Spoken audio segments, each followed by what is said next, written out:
Je vous salue tous dans le puissant nom de Jésus-Christ.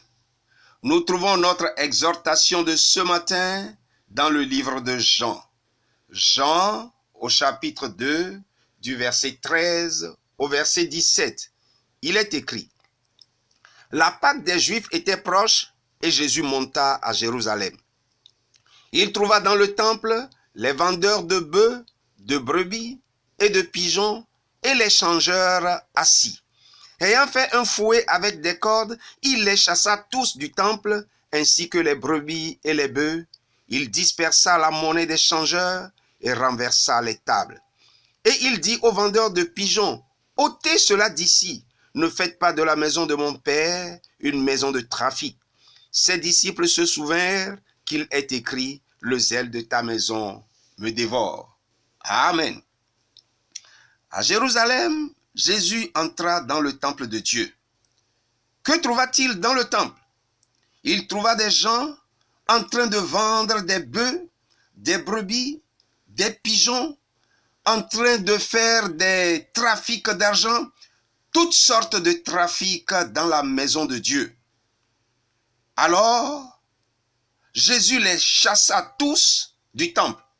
Il chassa tous les trafiquants du temple. Pourquoi les chassa-t-il? Parce que la maison de Dieu est une maison de prière et d'adoration, mais les hommes en ont fait une maison de trafic. Alors, quelle est la signification spirituelle de ce que Jésus a fait à Jérusalem? Pour cela, nous lisons la parole de Dieu dans 1 Corinthiens chapitre 3, les versets 16 et 17. Il est écrit: Ne savez-vous pas que vous êtes le temple de Dieu et que l'Esprit de Dieu habite en vous? Si quelqu'un détruit le temple de Dieu, Dieu le détruira, car le temple de Dieu est saint et c'est ce que vous êtes. Amen. Nous sommes le temple de Dieu. L'Esprit de Dieu doit habiter en nous pour offrir à Dieu notre adoration. Nous sommes une habitation de Dieu en esprit. Dieu nous prévient dans sa parole que si quelqu'un détruit le temple, il le détruira aussi. Donc, attention, nous sommes des êtres merveilleux et nous ne devons pas détruire le temple de Dieu que nous sommes.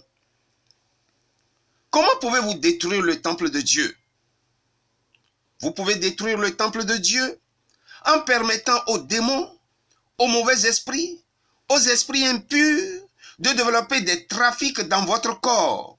Des trafics tels que l'adultère, la fornication, l'idolâtrie, l'ivrognerie, le vol, les dépravations sexuelles, le mensonge et beaucoup d'autres choses. À un moment donné, vous êtes incapable d'abandonner ces pratiques ou de chasser ces démons de votre vie. Beaucoup ont essayé, mais en vain. Les mauvais esprits responsables de ces trafics apportent aussi des choses bizarres dans votre corps, des choses telles que la peur, l'angoisse, les dépressions, l'envie de se suicider, les sentiments de rejet, les malédictions, les maladies bizarres que vous ne comprenez pas et dont il est impossible de guérir.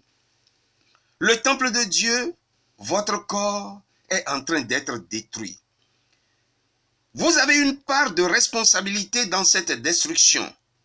Savez-vous que vous aurez à rendre compte de cette destruction?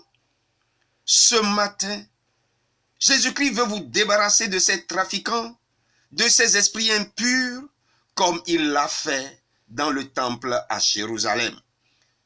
Votre corps n'a pas été créé pour que les démons en fassent leur habitation.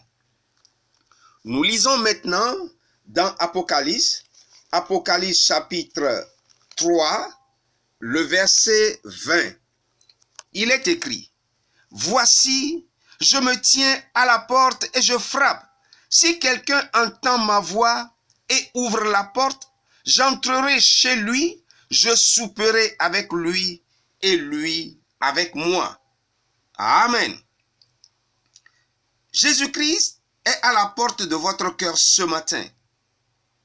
il frappe.